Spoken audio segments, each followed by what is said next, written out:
Good afternoon, everybody. Welcome to Rights for Vets. Today is October 12th, the year 2020. Time is 2:44 p.m. First of all, I'd like to say a lot to the subscribers that helped me out today. I was reading up on it and see what's going on. I am not going to be going out and doing anything for say right now. I'm waiting for 2021 for me to do it. Plus, it's hard for me to get anywhere right now. However, I do appreciate you guys looking at my videos, and I know they're boring. I understand this. It's not a lot of action to it like you see other people do it. But what I'm trying to do is I'm trying to become an activist to try to help people in the Detroit area who are veterans to tell them what's going on with John Dingell Veterans Hospital in Detroit and what happened to me in 14 years. And it's still going on right now. I'm trying to get private care versus socialist care in John Dingell Veterans Hospital. I call them veterinarian hospital. I have 3 primary careless physicians, 2 in John Dingell in Detroit, and 1 in Ann Arbor, Michigan, Veteran Hospital in Detroit area. It all started in 2005 when I got hit by a car. I was a pedestrian walking across the street. The guy hit me. I hit the windshield. He threw me 20 feet in the air, 20 feet towards the car of his vehicle. And he didn't stop until I hit my head in the windshield. He had a peak hole. He had frost all over his window other than one area, and that's when he was driving. It ruined my career. I have 2 years of college in trade school, and I went to a trade school, nothing but heating and cooling. Due to the accident, though, I lost my ability to read good, to pronounce my words, and to write letters. It's really hard for me, very hard for me. I had a specialist come on over my house, and she gave me a test, and I had a 2nd grade education because my disability of learning, reading, writing, and all that. Since then, I have picked up quite a bit, but it's been hard for me, very hard. And anybody with a head injury, they would know. My ability to think, if I think fast, I can react fast. But other than that, I'm useless, really. But anyway, long story about that. This here was my first primary careless physician. His name, and he still works there, his name is Muhammad Irfan. He's in firm A section.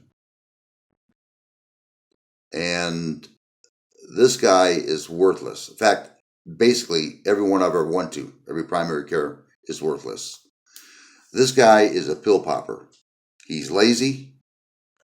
He doesn't write down everything you say to him on his computer where it's logged on medically. And I've had nothing but arguments with that guy. The first thing you have to learn about a VA hospital is they have a code called the Code of Silence. They keep their mouth shut. They don't tell the veteran nothing. Even if you go to another physician and he does something wrong to you, and you explain it to the physician, your primary care physician, it's not written down, and he won't say nothing. They won't pursue it. Even the advocate is bought out. Your patient advocate, he won't do nothing. He sits on his rear and just suggests things. Won't go after him, but nope, nothing at all. You have to realize that a socialism hospital like VA is no comparison to private care. Now, us taxpayers pay out over $2 billion to Veterans Hospital across our nation. They are the 2nd largest agency paid, other than the first would be our military. But yet we get poor quality service at VA hospitals. Now, I'm not saying some of them don't get fixed properly, but a lot of us don't. And it's a shame. It really is. It's a dog and pony show is what it is. And if anybody goes to John Dingle Hospital, I feel sorry for you. I hope you guys get the best care than I did. Now, I walked in John Dingle in 2008 because I had a hip and knee problem on my right leg, knowing possibly what it could be, arthritis, because I got hit by the car, same area. I went to this gentleman here, Dr. Frown. And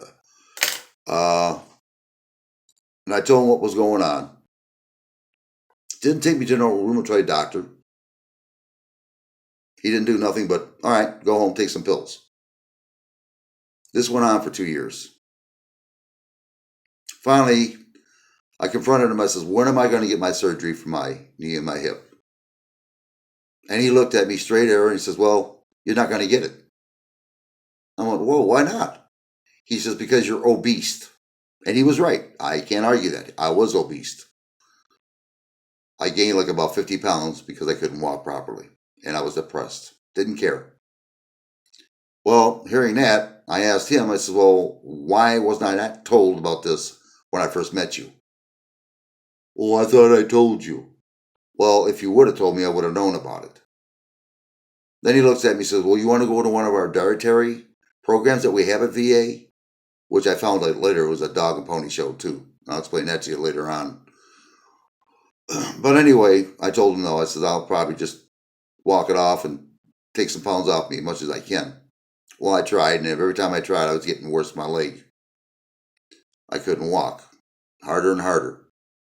It came down to the point I had to get a walker, and that took a year to get. 1 year at VA hospital. Anyway, in 2015, my son-in-law, my family, I should say, we went to Detroit Zoo. And I was having a hard time walking. And my son-in-law noticed it, and he said, well, why don't you tell your physician to get a handicap scooter? And I looked at him and I says, you know, I would, but I says, VA is hard to get anything out of. You think it's coming out of their wallet. So he says, well, let me talk to them for you. I says, they're not going to talk to you. It's a HIPAA law that you cannot talk other than your person that's there. And he says, well, let me give it a try anyway. And I said, well, okay, fine. If we want to learn the hard way, you're going to learn the hard way. So I gave him the phone number and the name, and I'll be doggone, Dr. Irfan did talk to him about my case, which I was surprised about. However, my son-in-law says he's going to talk to the medical board about you getting a handicap scooter, and you should be all set. I just got to wait a month. I said, okay. A month went by. I guess my son-in-law called up the doctor. The doctor says, well, they refused me getting a scooter, a handicap scooter. So my son-in-law went and called the advocate at John Dingle Hospital. The advocate told him, no, that wasn't the correct answer. The correct answer was this doctor here, the one you talked to, for your son-in-law to get a handicap scooter, he denied you when he said he was going to help you. So my son-in-law got mad and called him up. I guess chewed him out, called him every name in the book. I didn't know what was going on. I don't know how long it took, but he called me up. The doctor did. When I was just pulling up my driveway. I answered the phone. He told me who he was. He asked me, he says, what is your son-in-law's last name? I went, well, what's going on here? He goes, what's his address? I said, whoa, I don't know. He said, well, then what's his phone number? I said, well, wait a minute. What's going on here? And he wouldn't tell me. I said, well, then I don't know the numbers. I don't know his name or nothing at all. And he got mad and hung up on me. He called my son-in-law up, found out that they had a real hard words, he did, with him, and vice versa. And because of it, my son-in-law found out that he lied to him, that he said he was going to help me get a handicapped scooter. And when it came to the medical board, this doctor here, the same one who was supposed to help me out, lied, said I don't need one. And again, he only found that out because of the advocate. He read it on the report on his computer. So that left a bad taste in the doctor's mouth and me. So I went to Ann Arbor, Michigan, VA hospital. And that was a treat too. That was a bunch of garbage. It's amazing what's going on here. The only thing I can tell you right now, people who live in the Detroit area who are veterans, is if anything else, anytime you go to a veteran doctor, anything, I don't care how small it is, get medical records just to see if they falsify your records, because they have done it with me quite a few times. And it's a shame. They don't put down exactly what you say, what's going on. It benefits themselves. In case you do ever get a chance to sue them, if you can, it benefits them because it's on their records, not yours. So at least go down, get your medical records, find out what's going on. If it's inaccurate, go back to your primary doctor and tell him, and go to your advocate if you can. The best thing to do is have it recorded without them knowing about it. This way you have proof of what's going on, because they're shady, they're no good. It's a socialism care. Yes, it's free, but I don't want it free anymore for what they did to me. Right now in 2020, my leg, as I walked in 2008, in 2020, I have a half-inch difference in my right leg, and I limp, and it's bad. And they didn't care. No one does. You don't get the accurate information or nothing. And there's a lot more to this. As I start building up on my equipment after the elections, find out one way or another if, well, I'll say it, if Trump wins, I'll be buying equipment. If Biden wins, it's socialism for all of us. And you guys are going to find out what it is. God have pity in you, and you do. Because there is a difference between socialism and private care. Socialism, they rely on the taxpayers' money, so they could care less what they do. And a primary doctor and a employee cannot be sued. You can't sue them directly. It doesn't come out of their money. They don't even go to court. I bet a lot of you didn't know that. They have like a qualified immunity. Yes, you can sue the government if you're dead, and if the lawyer will take it.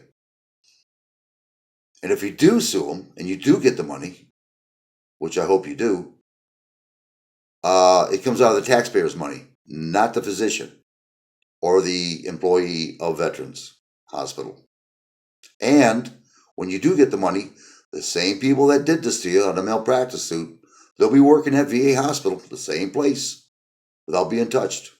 This is how rogue it is. And again, they could care less because they always get paid their 2 weeks and they get their 26 holiday pay every year. Not to mention, I think they get a bonus if I'm right about this. I can't be sure, but I think that's the truth. They get a bonus at the end of the year. Private care is when you have a doctor who relies on his accuracy, his performance, that you're treated good, because they know if you're not treated good, if he does a malpractice on you, you won't come back. You'll sue him and the hospital, and he loses his practice because he relies on people's money, not the taxpayers' money. And that is the difference. So veterans out there who live in the Detroit area, if you can avoid going to VA, other than, and a lot of them are doing it right now, and I can't blame you, if you have medical insurance like I don't have, because my life was cut short due to the car accident, a lot of them go for an MRI and x-rays and gives the x-rays and everything else and the MRI to their private doctor, and the private doctor goes from there. Believe me, people, do not go to Veterans Administration Hospital unless you have to. I can understand if you have to do it. Don't be like me. My life is cut short. I've lost a lot of income, and because of it, I'm going to have to sell my house to get private care. I'm going to have to live with my daughter. I'm not too happy about it, but it's just happened that way. The cars were dealt pretty bad. And the only reason I don't get medical insurance right now is my wife had breast cancer. And thank God I had medical insurance on her. She almost died on me. And we'll find out this year if she's clean or not. Other than that, I thank you very much. I'm sorry if I'm not an activist where it goes out and everything else, but I will do it next year. I will go to John Deagle and I'm getting a megaphone and I'm going to yell and scream for what they did to me. It's totally wrong. They ruined my life. I did everything right in life.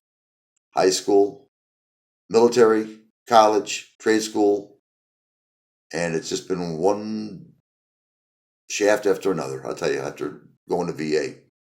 Thank you very much, everybody. My apologies if I'm boring to you people, some of you.